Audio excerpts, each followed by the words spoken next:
Hi hello ನಮಸ್ಕಾರ. ಹಸಿಮಣೆ ಭಾಗ 14. ಅಹನ ಅಟ್ಟಹಾಸದಿಂದ ಅನನ್ಯಾಳ ತಾಯಿಯನ್ನ ಬಾಲ್ಕನಿಯಿಂದ ದೂಡಿದಾಗ ಅನನ್ಯಾಳ ಪ್ರಾಣವೇ ಹಾರಿಹೋದಂತಾಯಿತು. ಆದರೆ ಆ ಕ್ಷಣದಲ್ಲಿ ಕೆಳಗೆ ಬಿದ್ದದ್ದು ಯಾವುದೇ ಜೀವ ಅಲ್ಲ, ಅದು ಬಟ್ಟೆಗಳಿಂದ ತುಂಬಿದ್ದ ಒಂದು ಬೊಂಬೆ ಮಾತ್ರ. ಅಹನ ದಿಗ್ಭ್ರಮೆಗೊಂಡು ಹಿಂದೆ ತಿರುಗಿದಾಗ ಅಲ್ಲಿ ಅನನ್ಯಾಳ ತಾಯಿರಲಿಲ್ಲ, ಬದಲಿಗೆ ಬಾಲ್ಕನಿಯ ಕತ್ತಲ ಮೂಲೆಯಿಂದ ಒಬ್ಬ ವ್ಯಕ್ತಿ ಮೆಲ್ಲನೆ ಹೊರಬಂದ. ಅದು ಬೇರೆ ಯಾರೂ ಅಲ್ಲ, ಆರ್ಯನ್ನ ತಂದೆ ಸಮರೇಶ್ ಬಾಬು.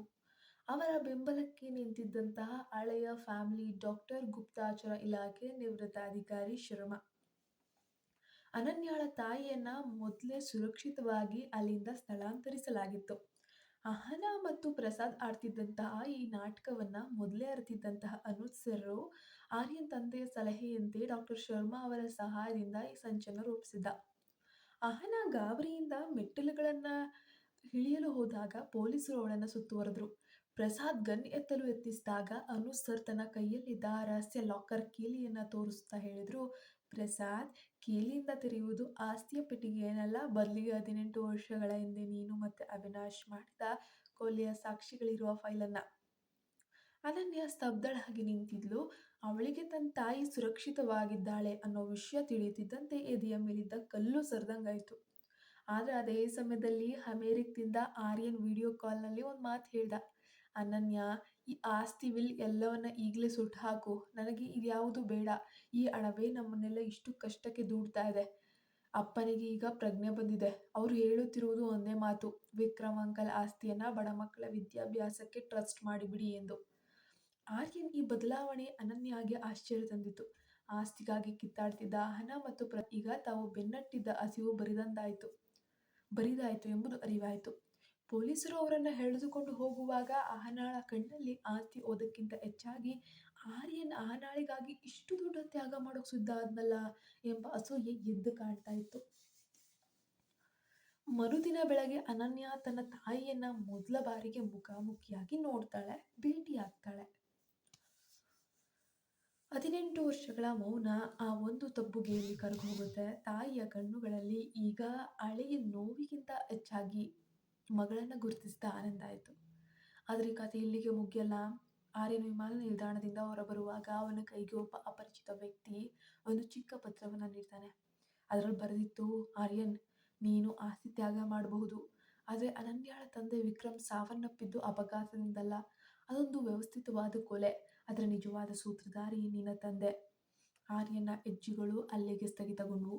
ಆಸ್ತಿಯ ಆಟ ಮುಗಿದ್ರೂ ಕೂಡ ಈಗ ಶುರುವಾಗಿದ್ದು ರಕ್ತ ಸಂಬಂಧದ ನಡುವೆ ಭೀಕರವಾದ ಸತ್ಯದ ಹೋರಾಟ. ಆರ್ಯನ್ ಈಗ ತನ್ನ ತಂದೆಯನ್ನು ಎದುರಿಸಬೇಕಾದ ಅನಿವಾರ್ಯತೆ ಬರುತ್ತೆ. ಆರ್ಯನ್ ಕೈಯಲ್ಲಿದ್ದ ಆ ಪತ್ರವನ್ನ 100 ಸಲ ಓದಿದ್ರು ಅವನಿಗೆ ನಂಬೋಕ್ ಆಗ್ತಾ ಇಲ್ಲ. ನನ್ನಪ್ಪ ಕೊಲೆಗಾರನ, ಇದೇಗ್ ಸಾಧ್ಯ? ಅಂಕಲ್ನನ್ನೇ ಮುಗಿಸ್ಬಿಟ್ರ ಅನ್ನೋ ಯೋಚನೆ ಇದೆಯಲ್ಲ, ಅವನ ತಲೆಯೊಳಗೆ ಹುಳ ಬಿಟ್ಟಂಗೆ ಆಗ್ತಿದೆ. ಏರ್ಪೋರ್ಟ್ನಿಂದ ನೇರ ಮನೆಗೆ ಹೋಗೋ ಬದಲು ಕಾರನ್ನ ಒಂದು ಸೈಡಿಗೆ ನಿಲ್ಲಿಸಿ ತಲೆ ಮೇಲೆ ಕೈ ಹೊತ್ತು ಕೂತ. ಇತ್ತ ಕೋಲ್ಕತ್ತಾದಲ್ಲಿ ಅನನ್ಯ ತನ್ನ ಅಮ್ಮನ ಜೊತೆ 18 ವರ್ಷಗಳ ಮೌನವನ್ನ ಕಣ್ಣೀರಲ್ಲಿ ತೊಳೆದಾಕ್ತಿದ್ದಾಳೆ.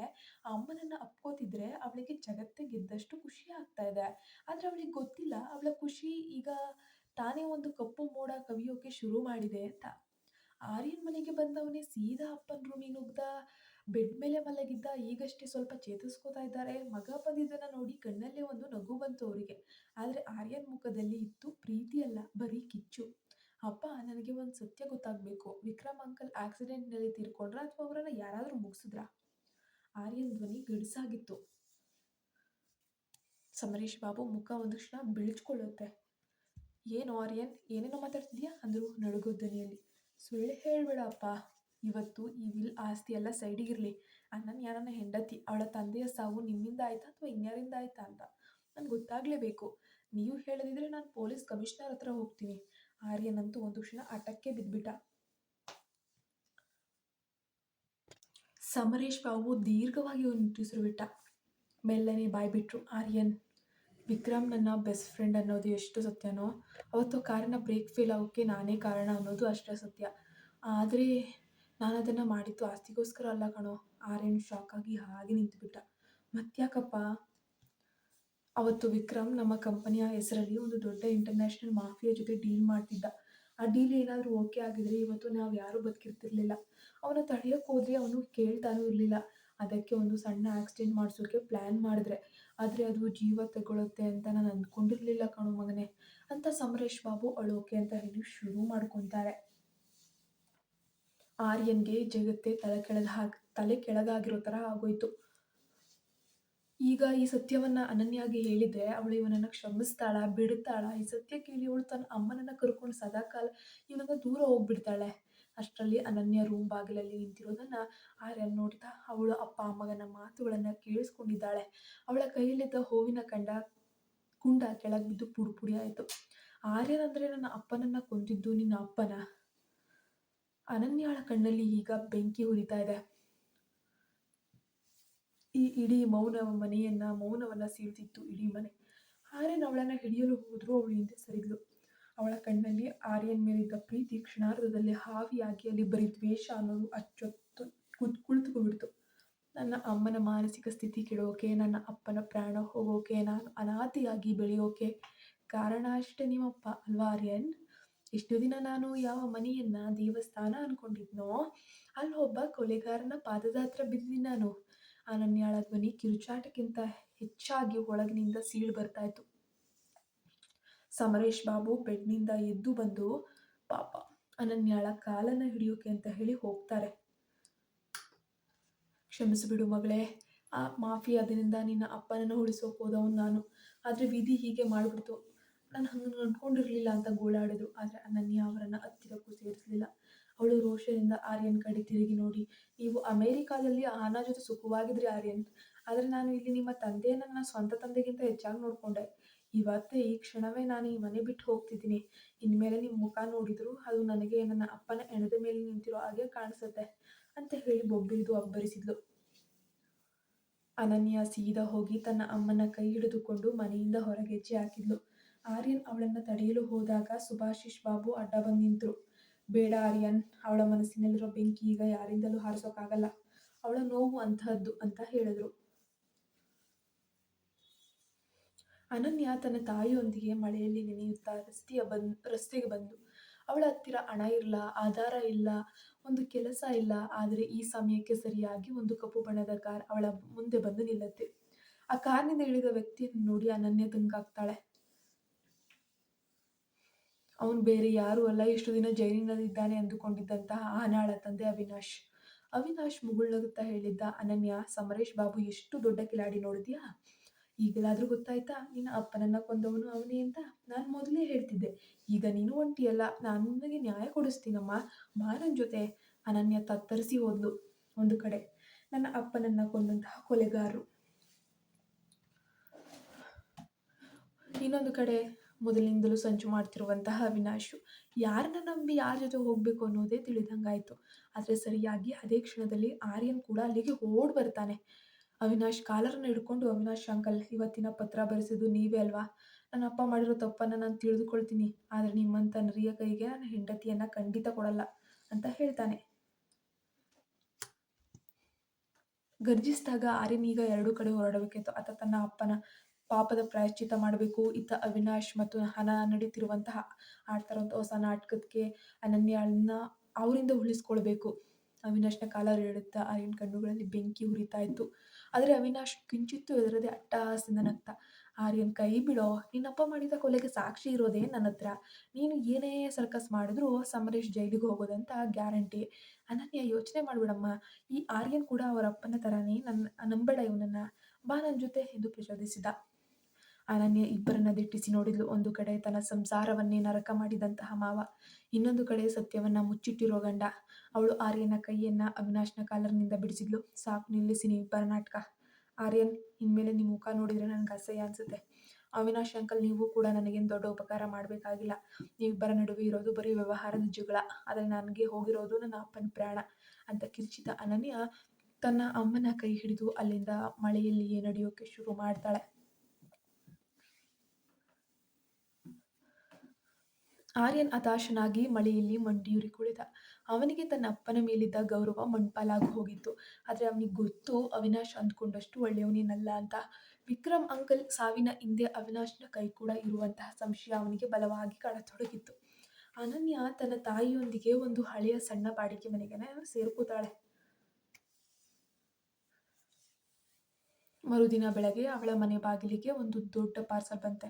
ಅದರಲ್ಲಿ ಒಂದು ಹಳೆಯ ಟೇಪ್ ರಿಕಾರ್ಡರು ಮತ್ತು ಧೂಳು ಹಿಡಿದ ಡೈರಿ ಇತ್ತು.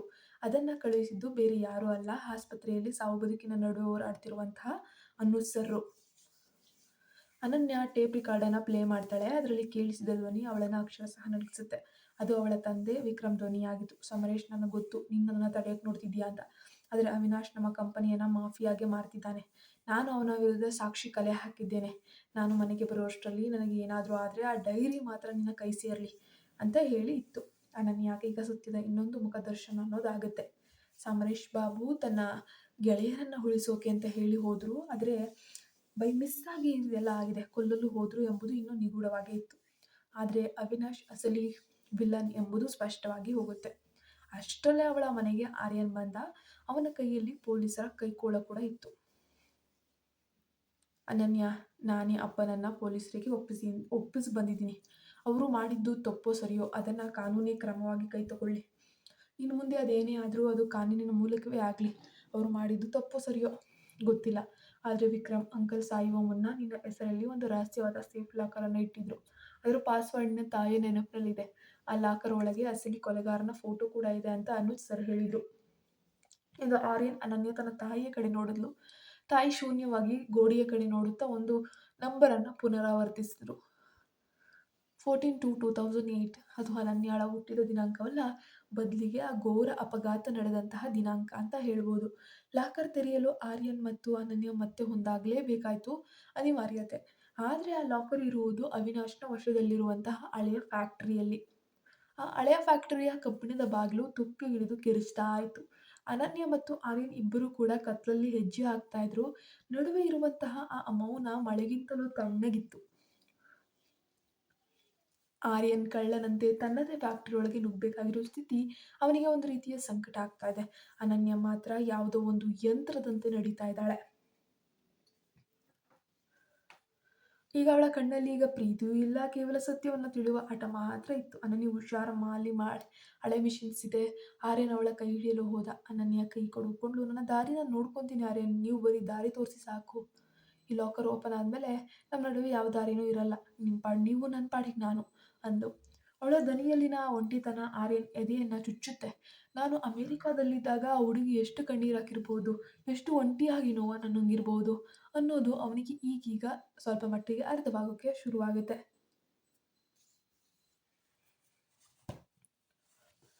ಫ್ಯಾಕ್ಟರಿಯ ಮೂಲೆಯಲ್ಲಿದ್ದ ಆ ರಹಸ್ಯ ಲಾಕರ್ ಹತ್ರ ಬಂದು ಧೂಳು ಹಿಡಿದಿದ್ದ ಆ ಲಾಕರ್ ಮೇಲೆ ಅನನ್ಯ ತಾಯಿ ಹೇಳಿದ್ದ ಆ ದಿನಾಂಕವನ್ನು ಒತ್ತೋಕೆ ಶುರು ಮಾಡ್ತಾರೆ. 4/2/2008 ಅಂತ. ಕ್ಲಿಕ್ ಅನ್ನೋ ಶಬ್ದದೊಂದಿಗೆ ಲಾಕರ್ ಕೂಡ ತೆರೆಯುತ್ತೆ. ಆರ್ಯನ್ ಮತ್ತು ಅನನ್ಯ ಉಸಿರು ಬಿಗಿ ಹಿಡಿದು ಒಳಗೆ ನೋಡಿದ್ರೆ ಅಲ್ಲಿ ಯಾವುದೇ ಆಸ್ತಿ ಪತ್ರಗಳಿರಲಿಲ್ಲ. ಬರೀ ಒಂದು ಹಳೆಯ ಕೆಂಪು ಬಣ್ಣದ ಡೈರಿ ಮತ್ತು ಒಂದು ಪುಟ್ಟದಾದ ಒಂದು ಫೋಟೋ.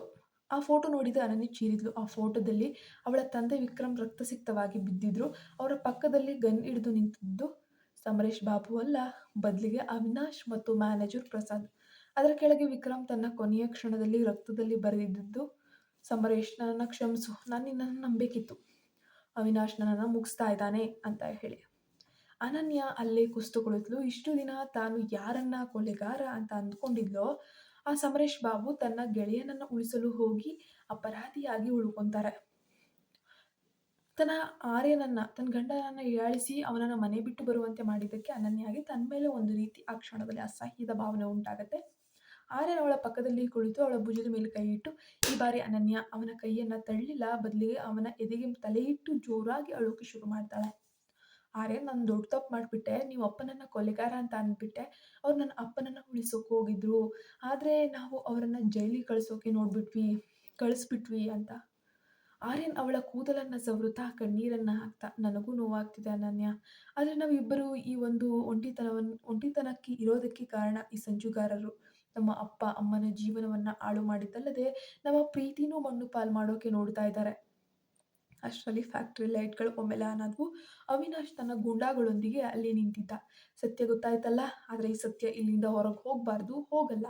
ಆ ಫೋಟೋ ಮತ್ತು ಡೈರಿ ಕೊಟ್ಬಿಡು ಆರ್ಯನ್, ಒಳ್ಳೆ ಮಾತಿನಲ್ಲಿ ಹೇಳ್ತಾ ಇದ್ದೀನಿ, ಇಲ್ಲಾಂದರೆ ಅನನ್ಯ ಇವತ್ತು ಅನಾಥೆ ಆಗೋದು ಗ್ಯಾರಂಟಿ ಎಂದು ಗನ್ನನ್ನು ಸರಿಯಾಗಿ ಅವನಿಗೆ ಗುರಿ ಇಟ್ಟ. ಆರ್ಯನ್ ಅನನ್ಯಾಳನ್ನ ತನ್ನ ಹಿಂದೆ ಎಳೆದುಕೊಂಡು, "ಅವಿನಾಶ್, ಇಷ್ಟು ದಿನ ನಾನು ನಿನ್ನನ್ನ ಗೌರವಿಸಿದ್ದೆ. ಆದ್ರೆ ನನ್ನ ಹೆಂಡತಿ ಕಣ್ಣಲ್ಲಿ ಇವತ್ತು ನೀನು ತಂದಿರೋ ಪ್ರತಿಯೊಂದು ಒಂದು ಹನಿ ಹನಿ ಕಣ್ಣೀರಿಗೂ ನೀನು ಲೆಕ್ಕ ಕೊಡಲೇಬೇಕು" ಅಂತ ಹೇಳಿ ಹಳೆಯ ಮಿಷಿನ್ ರಾಡೊಂದನ್ನ ಕೈಗೆತ್ಕೊಂಡ. ಅನನ್ಯ ತನ್ನ ಕಣ್ಣೀರನ್ನ ಒರೆಸ್ಕೊಂಡ್ಳು. ಅವಳಲ್ಲಿರೋ ಆ ಅಸಹಾಯಕತೆ ಮಂಗುಮಾಯ ಆಗತ್ತೆ. ಸತಿಪತಿ ಇಬ್ಬರೂ ಸೇರಿ ಅಧರ್ಮದ ವಿರುದ್ಧ ಹೋರಾಡೋ ಆವೇಶವನ್ನ ತಂದುಕೊಳ್ತಾರೆ. ಕಥಾಭಾಗ ಮುಂದುವರಿಯುತ್ತೆ. ದಯವಿಟ್ಟು ನಮ್ಮ ಚಾನಲ್‌ಗೆ ನೀವಿನ್ನೂ ಸಬ್ಸ್ಕ್ರೈಬ್ ಆಗಿಲ್ವಾ? ಈ ಕೂಡಲೇ ಸಬ್ಸ್ಕ್ರೈಬ್ ಆಗಿ ಪಕ್ಕದಲ್ಲೇ ಕಾಣೋ ಬೆಲ್ ಐಕಾನ್ನ ಪ್ರೆಸ್ ಮಾಡೋದ್ರಿಂದ ನಾನು ವಿಡಿಯೋ ಹಾಕಿದ ತಕ್ಷಣ ನಿಮಗೆ ನೋಟಿಫಿಕೇಶನ್ ಬಂದ್ಬಿಡುತ್ತೆ. ಇದರಿಂದ ನಿಮ್ಮ ದುಡ್ಡು ಯಾವುದು ಖರ್ಚಾಗಲ್ಲ.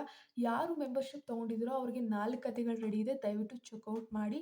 ಪ್ಲೀಸ್ ನಮ್ಮ ಚಾನಲ್‌ಗೆ ಸಬ್ಸ್ಕ್ರೈಬ್ ಆಗಿ ಸಪೋರ್ಟ್ ಮಾಡಿ. ನೋಟಿಫಿಕೇಶನ್ ಆನ್ ಮಾಡಿ ಇಟ್ಕೊಂಡಿಲ್ಲ ಅಂದ್ರೆ ಮೆಂಬರ್‌ಶಿಪ್ ತೊಗೊಂಡಿರೋರಿಗೆ ಕತೆ ಬಂದಿದೆ ಇಲ್ಲ ಅನ್ನೋದು ಗೊತ್ತೇ ಆಗಲ್ಲ.